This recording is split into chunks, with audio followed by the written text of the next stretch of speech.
अस्सलामुअलैकुम वरहमतुल्लाहि वबरकातुहू। अल्हम्दुलिल्लाहि वहदा वस्सलातु वस्सलाम अला मल्ला नबिया बादा।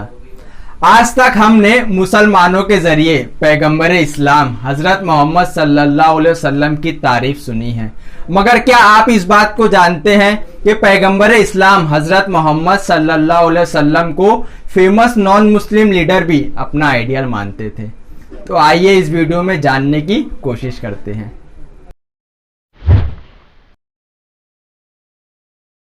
इंडिया की फेमस हस्ती स्वामी विवेकानंद मोहम्मद सल्लल्लाहु अलैहि वसल्लम के बारे में कहते हैं कि मोहम्मद साहिब इंसानी बराबरी, इंसानी भाईचारा और तमाम मुसलमानों के भाईचारे के पैगंबर थे।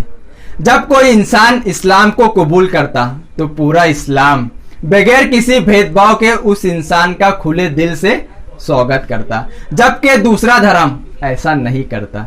वो कहते हैं कि मेरा अनुभव है कि अगर किसी धर्म में रोजमर्रा की जिंदगी में बराबरी पाई जाती है तो वो धर्म इस्लाम है। इसी तरह वो आगे कहते हैं कि मोहम्मद साहिब अपनी जिंदगी से ये साबित कर दिए हैं कि इस्लाम में भरपूर बराबरी और भाईचारा पाई जाती है। और वो कहते हैं कि इस्लाम में रंग, नस्ल और भेदभाव पाया जाए इसका सवाल ही नहीं पैदा होता।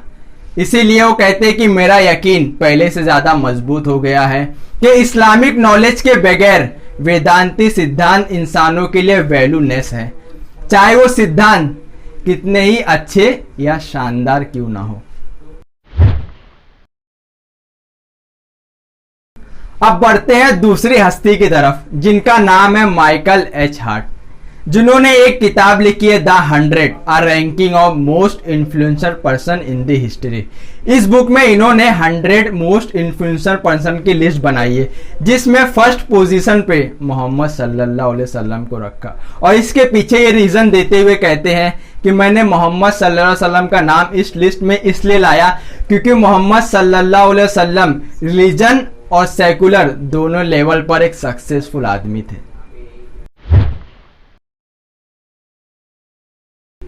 अब बढ़ते हैं इंडिया के famous philosopher doctor Ramakrishna Rao की तरफ। डॉक्टर रामाकृष्ण राव मोहम्मद सल्लल्लाहु अलैहि वसल्लम के बारे में कहते हैं कि मोहम्मद साहब की पूरी पर्सनैलिटी में दाखिल होना बहुत ही मुश्किल काम है।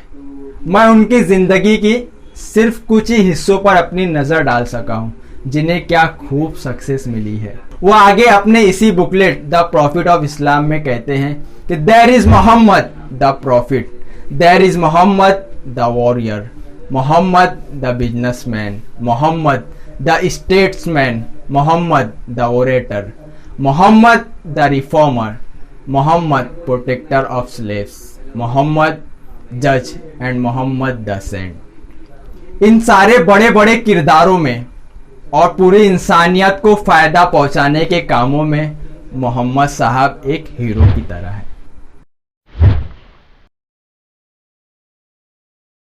इसी तरह एक ब्रिटिश सोशलिस्ट एना बेसेंट, जो सन 1917 में इंडियन नेशनल कांग्रेस पार्टी की प्रेसिडेंट रह चुकी है, ये अपनी book the life and teaching of prophet Mohammed सल्लल्लाहु अलैहि वसल्लम के पेज नंबर 4 में कहती हैं कि जब कोई इंसान अरब के पैगंबर की जिंदगी और उनके कैरेक्टर को पढ़े और उनकी टीचिंग और रहने सहने के तरीके पर गौर करे तो उस इंसान के लिए यह मुमकिन ही नहीं कि उसके दिल में प्रॉफिट मोहम्मद के रिस्पेक्ट के अलावा कोई और चीज दाखिल हो सके, जो रब की तरफ से भेजे हुए एक पैगंबर थे।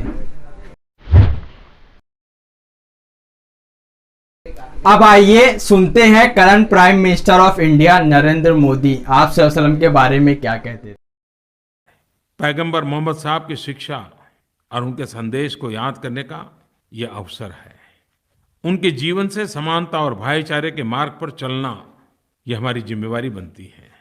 एक बार एक इंसान ने पैगंबर साहब से पूछा, इस्लाम में कौन सा कार्य सबसे अच्छा है?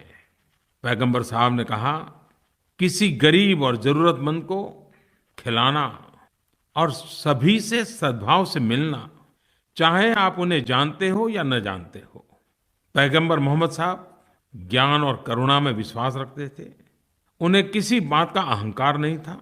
वे कहते थे कि अहंकार ही ज्ञान को पराजित करता रहता है।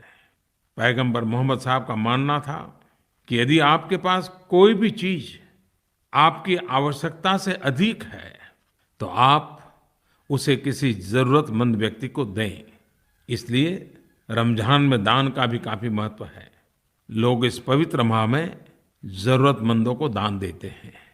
पैगंबर मोहम्मद साहब का मानना था कोई व्यक्ति अपनी पवित्र आत्मा से अमीर होता है, न कि धन दौलत से।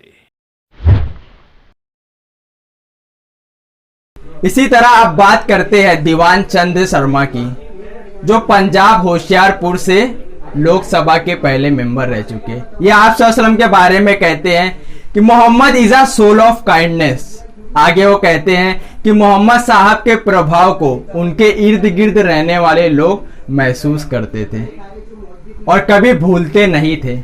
इसी तरह और भी कई महान इंसानों ने आप सल्लल्लाहु अलैहि वसल्लम के बारे में कई अच्छे अच्छे व्यूज रखे हैं, लेकिन इस वीडियो में उन सारे व्यूज को कवर करना बहुत ही मुश्किल काम है।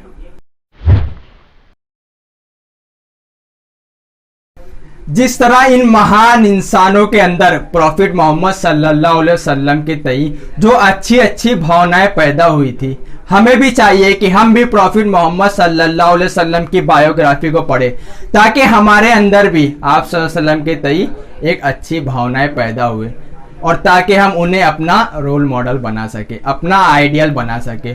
और दूसरा ये कि हम प्रॉफिट मोहम्मद सल्लल्लाहु अलैहि वसल्लम की बायोग्राफी को सिर्फ मस्जिद या मेंबरों महराब तक महदूद ना रखे, बल्कि इसे दुनिया में आम करे, ताकि लोगों के अंदर आप सल्लल्लाहु अलैहि वसल्लम के तई अच्छाइयाँ पैदा हो सके, जिस तरह इन महान इंसानों के अंदर आप सल्लल्लाहु अलैहि वसल्लम के तई अच्छाइयाँ पैदा हुई।